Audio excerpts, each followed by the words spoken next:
The parenting years fly by. Enjoy every moment. This series has just been a blessing to shoot and deliver to you. I have learned so much today. If you could use some awesome godly advice on how to raise sons who will love Jesus, you've come to the right place. The author of Boy Mom has some life-changing tips to share about how you can raise your sons honorably. In fact, these tips are so great for raising boys and girls. So if you're a parent, settle in for some mind-blowing advice that will rock your world and make the remaining parenting years meaningful and memorable. This is the Counterculture Mom Show. I'm your host, Tina Griffin, and this next woman is actually in our Counterculture Mom app, featured in the Featured Educators section. You must check her out. I'm with a mom who has a house filled with world-changing men in the making, author, speaker, Monica Swanson. Monica, how you doing, woman? Oh, I'm great. Thank you. That you made me sound so good. I'll take Oh, it. you are so good. I bet you moments before you were out surfing on the waves. You're in Hawaii? Yes, I'm on the North Shore of Oahu. I am living in the wrong state. I think after we're done talking today and the pictures that I've seen so far that our audience gets to check out here, I'm going to be booking one-way tickets, all six of us, your direction. Get ready. It's good. It's a good life. Oh my gosh. You and your husband, Dave, are raising four boys. Two are now in college, and you're Mhm. raising tropical fruit on the North Shore of Oahu. Did I say that right? You did. Yeah. Very well done. I was out in Hawaii about 15 years ago. I won tickets with a girlfriend of mine on a game show in Hollywood, go figure. I did not want to come back to LA. Mhm. Yeah. It's just beautiful out there. Do you do more Thank than surf and eat fruit all day? What are you doing out there? you. Yes, we do. As much as I like to let people believe that it's a vacation every day, we have real life. My husband's a doctor. He goes to a hospital most days. Really? But we do have real life. I've homeschooled my boys, so spend a lot of time at home, but at least it's a nice place to call home. Yeah, and you get to wear fun clothing. I just pulled this out of my closet. I don't think I've ever worn it, and I had it for 4 years. I'm like, I gotta look Hawaiian, look somewhat like I fit in. Aloha. Aloha. I'm going to bring it when I come to Hawaii. You are the author of Boy Mom, What Your Son Needs Most from You, and the Mhm. host of the Boy Mom podcast. Mhm. And it's your goal to equip parents with the resources and confidence they need to raise kids of godly character and great faith, even in the most crazy world they are now growing up in. Hello. Amen. Amen. What kind of world are we living in, girl? What has been a key to raising boys who have now chosen to follow Jesus into adulthood? Yeah, such a great question. And I wish there was like a formula I could just pass out to everybody. But I'm going to say that for us, my husband and I would agree that the relationship we've had with them, our authentic love for Jesus and wanting to walk in his ways and not in the world's ways, have just naturally flowed from us to our kids in conversation from the time they were young all the way up. Our oldest son actually just graduated from college, and the conversations we have back and forth with him are just so just such a blessing to me to see what we've developed over the years, over conversations, over time, the influences, all the different things that make up that package. But they all so far love Jesus and want to walk with him. So far, so good. Yes, your family. I literally wanted to cry when I saw this. What a fun family photo. You got two blondies there too. Just Yeah. my Oh. biggest thing is busyness. The one thing that Mhm. I heard you say is Mhm. that you made time to converse and have meaningful Yeah. conversations. It Mhm. seems like a lot of my life and a lot of other parents that talk to me when I'm out speaking, doing my thing is they are just constantly doing one thing after another. What can we chop out of our lives that really isn't that important so we have the time to talk to our kids? Right. That's huge. And that's kind of how I even open Boy Mom is just saying, I hit that point even when my boys were very young where I just said, what matters most? Like I had this vision for the kind of boys I wanted to raise, but there's so many messages and pressures and obligations out there. And I just wanted to narrow things down to what really matters most. And, one choice we made was to homeschool. We made some choices on activities where we said we can't do it all. We can't do everything. What do we want our life to look like? What do we want these boys to leave the home with? And now let's focus on that. So, what did you find that you were chopping out of your own life to make time? Yeah, certainly for me, I can't say I've got the most thriving social life at this point. For many years, when the boys were young, I did very little work outside the home. As much as I love being a working mom now, there were years where they were it. The family was the main focus, and I just had to believe that that mattered the most, to focus on them, their character, their heart. So simplified things down to family and, our church community, our local community, but I didn't try to be everything. Of course, I was raising those first few boys before social media, before the internet was it was what it is now. So there's new pressures, there's new options. I think it's getting harder and harder for us to simplify. I'd say now I've got a lot more distractions. My youngest is just turned 12 and he's not getting as much of me as the big brothers did. So I struggle with that sometimes. For the single moms, single dads tuning in right now, what could you tell them when they're like, well, it's easy for the people that got two spouses in the home. One's working, one can hang out with the kids. What do you have to say to them for the ones that are doing it all? Yeah, sure. Well, first of all, God bless you. It's not an easy place to be, and I've never claimed to be an expert on that. There's probably single parents who are going to give you some really good, helpful, practical advice. But I will say, God knows. He knows your heart. He knows your intentions. There's only so much you can do, but there are things you can do, and I think it's a matter of being prayerful and thoughtful, and just looking at your days and saying, what can I do and what can't I do? And I'm going to do the best I can, and then let God do what only He can do.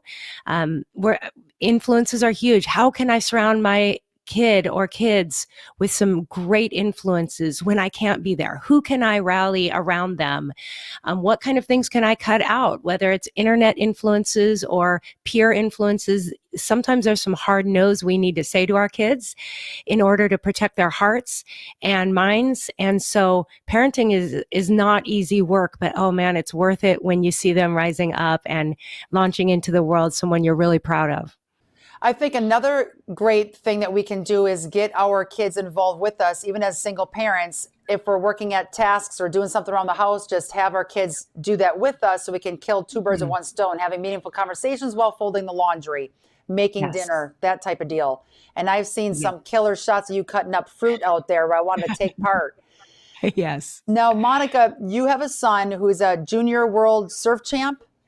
Yes. That is just unbelievable what that kid's up to. Can you help us understand the balance between offering kids boundaries and freedoms? Yes, I love to talk about this because I think we get things mixed up sometimes. I think as parents, as moms, we can be, the helicopter mom, the snowplow mom, where we want to guard them and protect them from everything that could possibly touch them. And I get that to some extent, but in our family, we're all about protecting their heart. So making some tough calls, again, as far as influences and those kind of things go, we want to protect their heart. But we also know that for them to grow up, they're going to have to spread their wings. They're going to have to, skin their knees and fall down. And so we're all about giving them appropriate freedoms, especially physical challenges. Our boys grow up, in the ocean. He's surfing huge waves. They go diving in caves. There's Luke.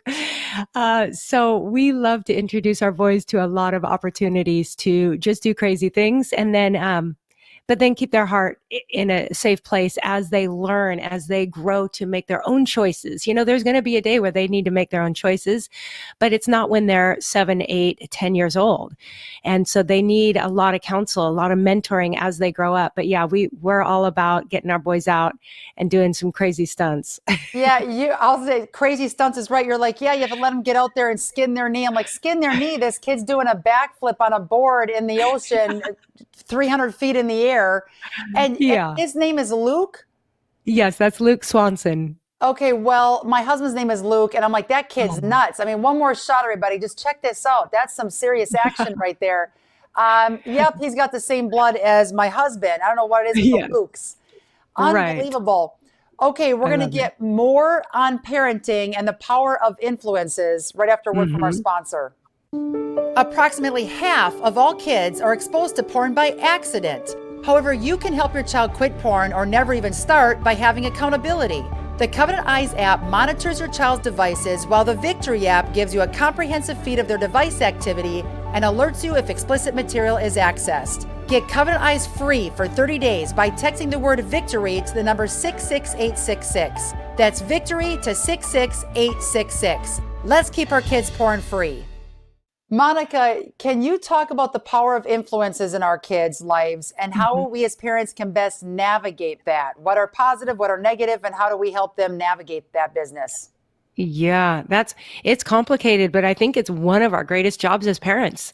I think that we need to realize that our kids truly, I mean, from the time they're young, we often say, oh, they're little sponges. They mimic, they copy, but then as they grow up, the same thing happens. And that applies whether they are hanging out with their siblings, whether they're with peers, whether they're on a team. I like to remind parents that the very first and biggest influence on our kids is us as parents. We need to realize that the way we're living our lives, not the things we're telling them or teaching them, but the way we are living is going to be the greatest influence. And so I like to quote Paul in 1 Corinthians 11:1, where he says, essentially, follow me as I follow Christ. And I say, can our kids look at us and say, I want to be like mom, I want to be like dad, they're following after Jesus. And I hate to put pressure on people to live some perfect life. We're not talking about perfect. We're talking authentically following Jesus, authentically trying to live an excellent life so that our kids have something to follow after. So yeah, us as parents are a huge influence. And then just being thoughtful when they're young, really think about, am I making choices based on my ease? Like it's easier to let them go spend the weekend with a friend. Or am I being intentional? This is somebody that's going to shape and mold them into a better person. And then coaching them as they grow into those teenage years, how to choose good friends, how to make good choices when you have, less autonomy, when it's not all mom and dad and it's more the kids making choices. Then they need us to coach and mentor them. Did you have a problem child for a couple of months in there? And if so, what did you do to get them back on track? Well, I don't want people to hate me, but so far we really haven't. Um, I've got a, Yay! I know, right? It's for those Something to young parents celebrate. listening. Yeah, I Right, want to right. say it's possible. Like it doesn't have to, that story doesn't have to be your story. You actually can raise kids.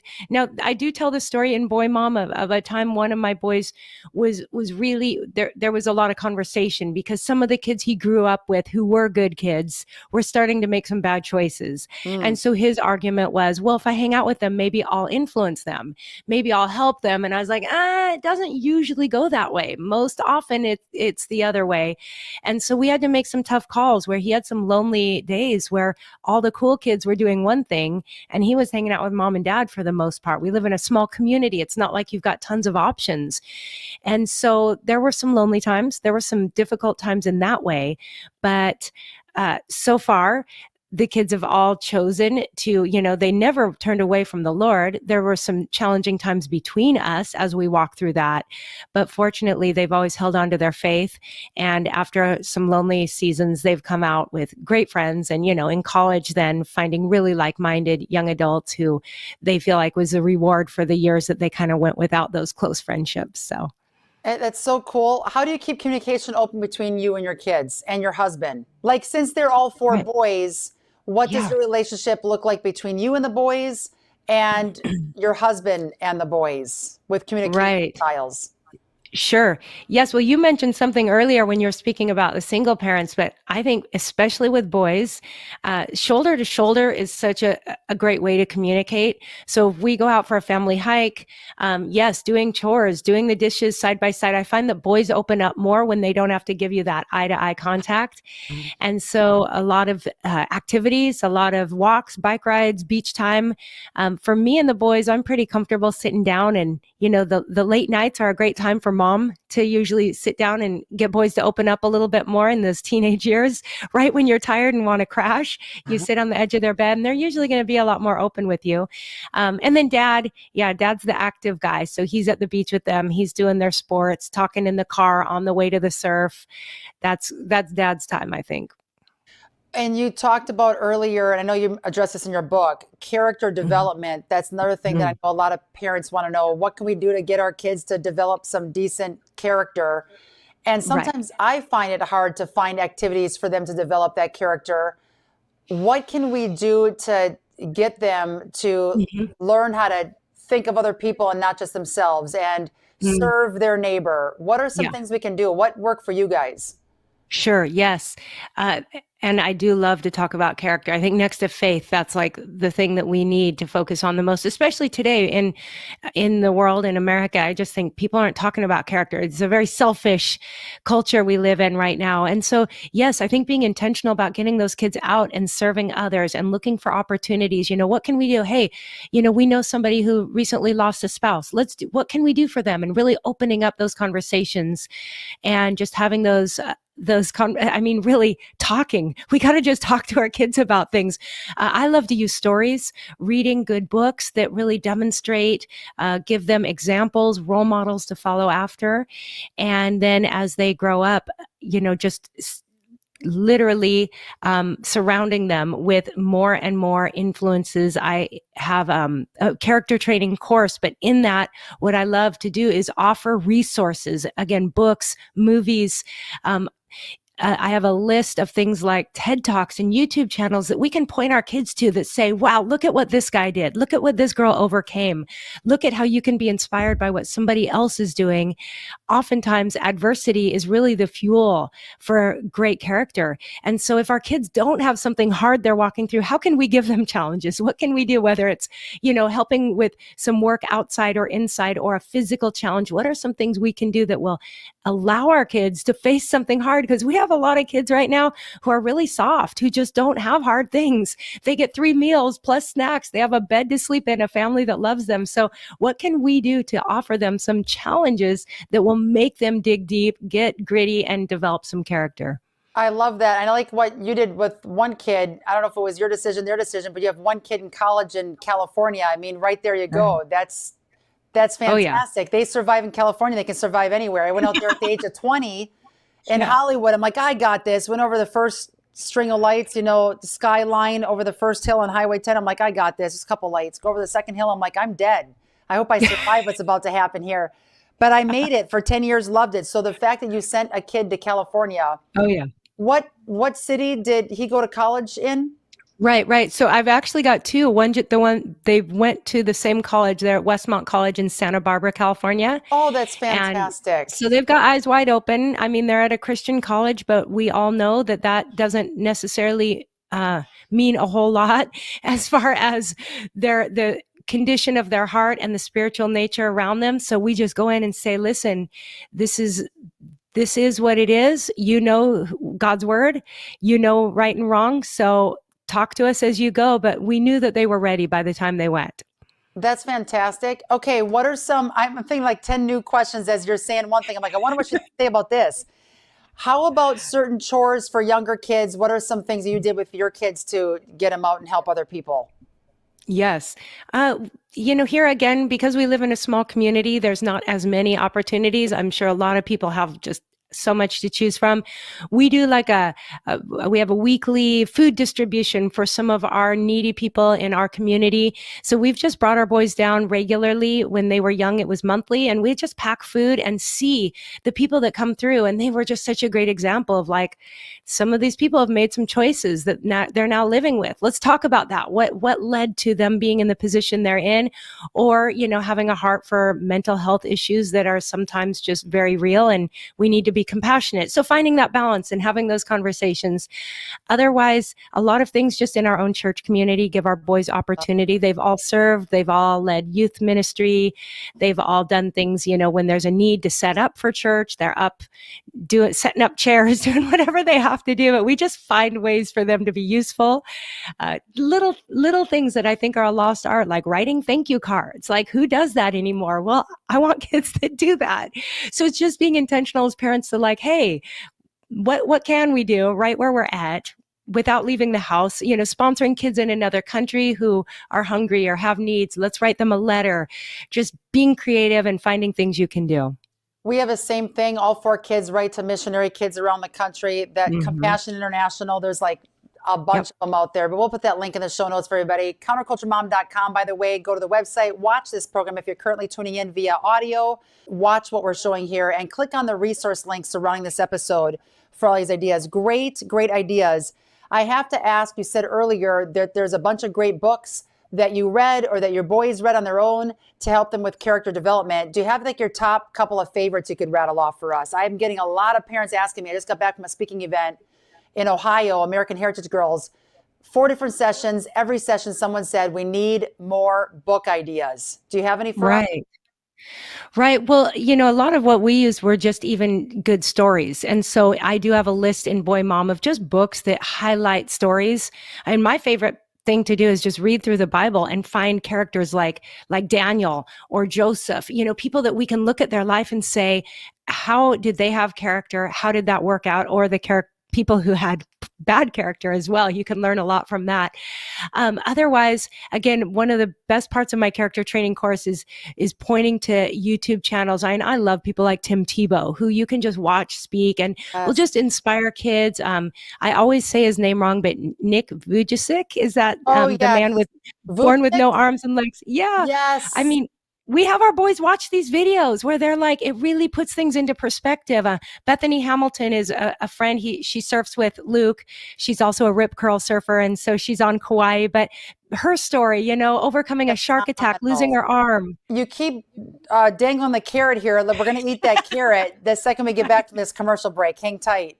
Optimize your health. Protect against chronic disease. The most powerful antioxidant on the market. 172 times stronger than vitamin C. A breakthrough formula called C60 Complete, containing the purest combination of the world's healthiest ingredients. 28,000 positive effects published in research, backed by top scientists and leading researchers. A patented NASA-grade formula that comes in easy-to-swallow gel capsules. Get $5 off your order by going to counterculturemom.com and using promo code TINA.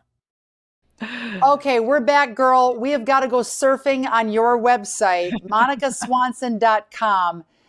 Tell us where to go for that character course. You said that you have TED Talks, you have TV shows, movie ideas, books. Is that right here with the character course button? That's where you find out more. That'll list everything in it. I've got a lot of expert interviews with people you'll want to hear from who bring a different voice to this conversation. And there's the fam. Oh, so And then below that, there's some lists there, but it's really been building over time. Once you're in the course, you have access to everything in it and anything I add over time. So you can really learn more there at that monicaswanson.com/character-course.